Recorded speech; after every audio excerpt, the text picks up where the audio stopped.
bienvenue sur le podcast Émotive. Je suis Lindsay, coach en émotion. Ma mission est d'aider la femme à augmenter son estime d'elle-même grâce à la régulation de ses émotions.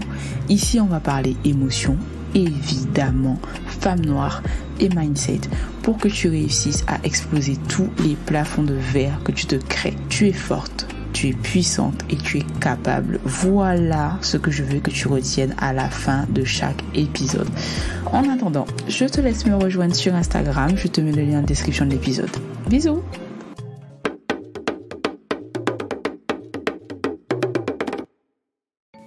Hello guys!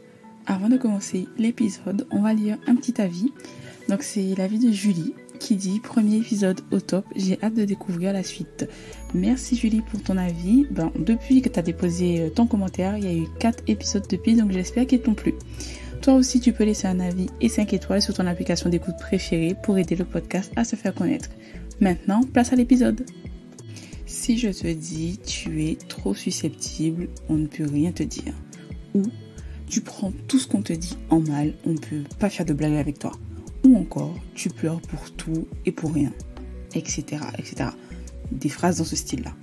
Je suis sûre que tu en as déjà entendu des phrases comme ça.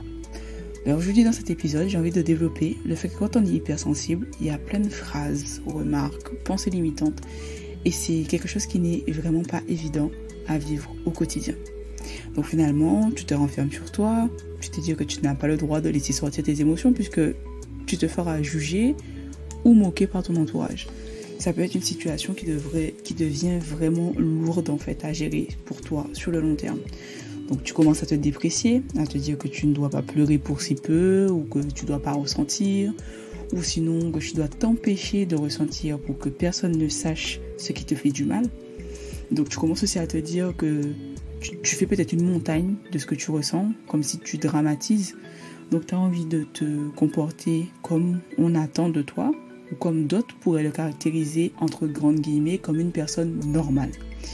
Je déteste ce terme, soit dit en passant, car il est souvent utilisé à tort dès que tu ne te comportes pas comme la personne en face attendrait de toi. Il faut savoir que la normalité est totalement abstraite, mais bon, c'est pas le sujet du jour. On va revenir à la thématique, c'est-à-dire définir une personne hypersensible. Ça, c'est le début. Écoute, il faut que tu saches que c'est un trait de caractère, déjà, et pas de maladie. Donc, on va déjà commencer par ça. Une personne qui est hypersensible, c'est une personne dont la sensibilité est plus accrue par rapport à la moyenne des personnes. Il faut savoir que des études sont encore en cours sur la manière dont peut se manifester les traits d'une personne qui est hypersensible. La personne hypersensible se sent souvent vidée après chaque interaction et pire encore avec les interactions de groupe. Après avoir fait la fête ou avoir été surstimulée, que ce soit au niveau visuel ou auditif. C'est aussi une personne qui a énormément d'empathie et qui peut avoir du mal à réguler ses émotions lorsqu'elle se sent submergée. Peut avoir besoin de souvent se recharger seule, besoin de beaucoup de repos pour faire le plein d'énergie. Elle est très sensible aux émotions des autres et a une forte capacité à les absorber. Toujours d'après une étude qui a été faite aux États-Unis, ce sont tes neurones miroirs en fait qui sont en plus grand nombre, qui fait que tu ressens fortement les émotions des autres. Tu peux sans le vouloir absorber l'énervement, l'angoisse ou autre émotion ou ressenti négatif d'une personne avec qui tu discutes et te sentir directement crispé, lourde, fatigué. C'est à ce moment-là où c'est important que tu puisses te reconnecter à toi-même et que tu te rappelles que ce que tu es en train d'absorber ne t'appartient pas. Tu peux ressentir de l'empathie, mais c'est important que tu apprennes à mettre des barrières émotionnelles pour moins porter la souffrance de l'autre. Tu peux être aussi sensible aux stimuli subtils de l'environnement. Donc ça veut dire que, admettons, tu es dans une pièce et tu as un néon qui bourdonne. Le néon de la lampe là. Et donc ça peut même aller jusqu'à te donner mal à la tête. Tu entends des bruits que toute personne, pour qui ça va pas les déranger. Toi, tu pourrais t'énerver, voire même péter un câble et ne pas pouvoir tenir une discussion à côté de ce néon qui bourdonne.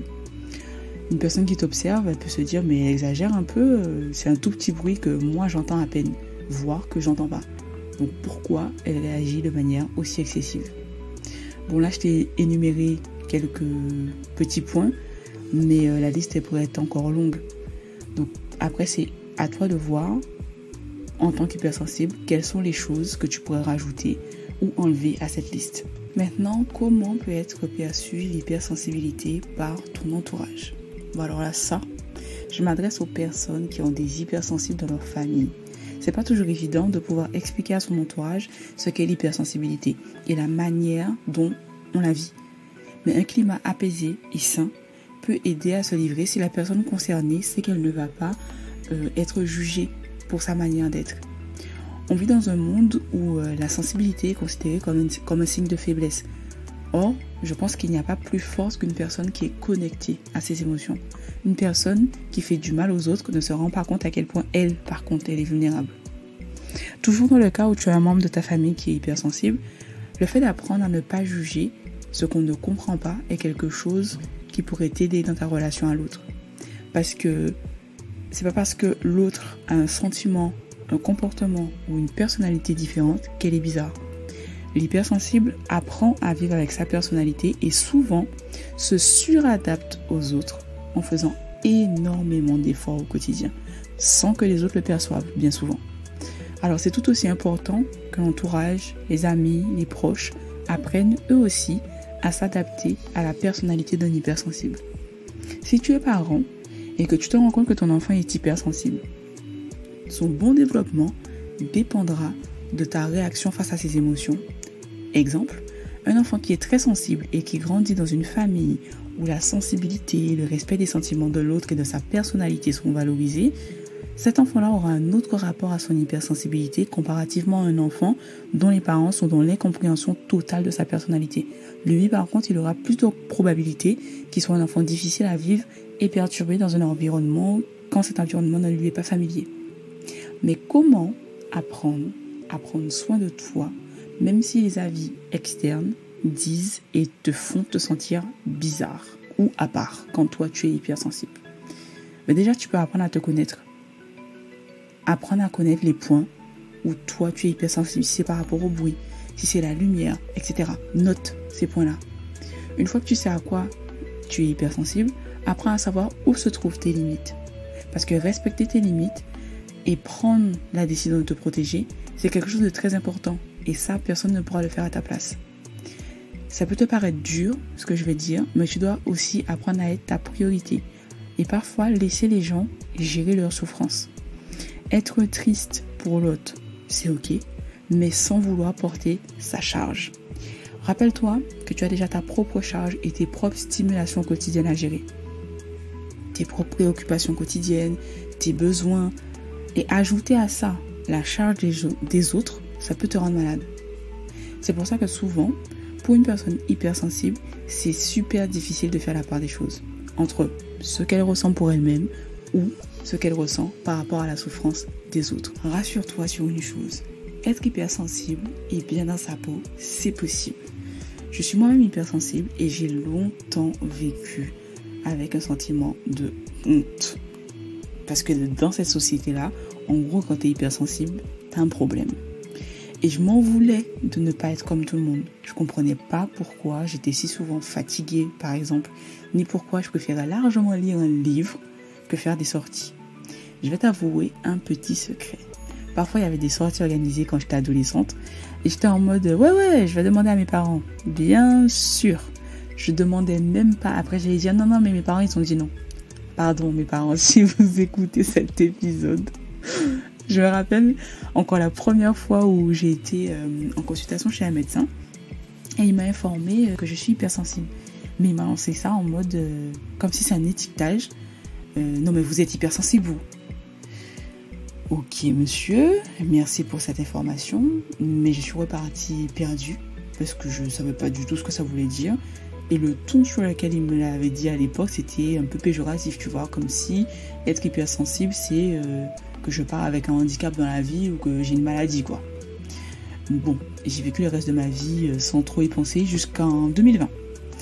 Donc, ce qui veut dire que j'ai vécu une dizaine d'années à me forcer à avoir un comportement dit normal pour être comme le reste de mes amis. Et histoire de ne pas être encore la meuf de la bande qui est spéciale. Il faut entendre par là la personne un peu bizarre, que personne ne comprend et que souvent on juge en silence. Donc je te disais que 2020 c'est revenu dans ma tête. Et je sais même pas pourquoi d'ailleurs, mais je commence à faire des recherches sur le sujet. J'en ai pleuré quand j'ai découvert ce que c'était, parce que je me suis dit, enfin je trouve des personnes comme moi, qui ressentent, qui pensent et qui raisonnent comme moi. Donc je ne suis pas bizarre en fait dans ma façon de ressentir et de voir la vie. Alors à toi qui es hypersensible, permets-toi de ressentir, puisque ne pas le faire est en train de te tuer intérieurement à petit feu. Permets-toi d'être toi, sans culpabiliser. Pourquoi une personne qui n'est pas hypersensible peut se permettre de vivre, de ressentir, de faire tout ce qu'elle a envie de faire sans se prendre la tête, et toi t'es là, tu subis la vie au lieu de mener celle que tu as envie de mener. Tu dois avoir tout un tas de questionnements sur la manière de faire pour pouvoir expliquer tout ça à ton entourage et pouvoir leur dire, tu vois, je suis pas bizarre. Mais avant tout ça, apprends à vivre avec, voir où sont tes limites, teste-toi. Une fois que tu sauras comment tu fonctionnes, à ce moment, tu pourras mieux exprimer ce que tu ressens à ton entourage. Une personne qui s'accepte comme elle est dans sa globalité est plus à même de faire en sorte que d'autres l'acceptent. Puisque toi, tu es convaincu, tu as éprouvé ce que tu dis, tu auras un ton affirmé et du coup tu pourras poser les limites de ce que tu veux pour que les personnes les respectent. Et même quand tu parleras de toi avec tellement de bienveillance, ça va forcer le respect, obligé. Essaie, tu me diras.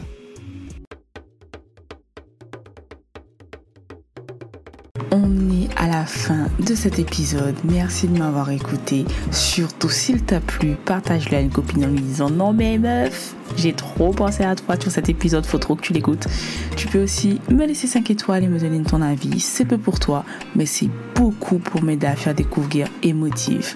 À dans d'autres soleils.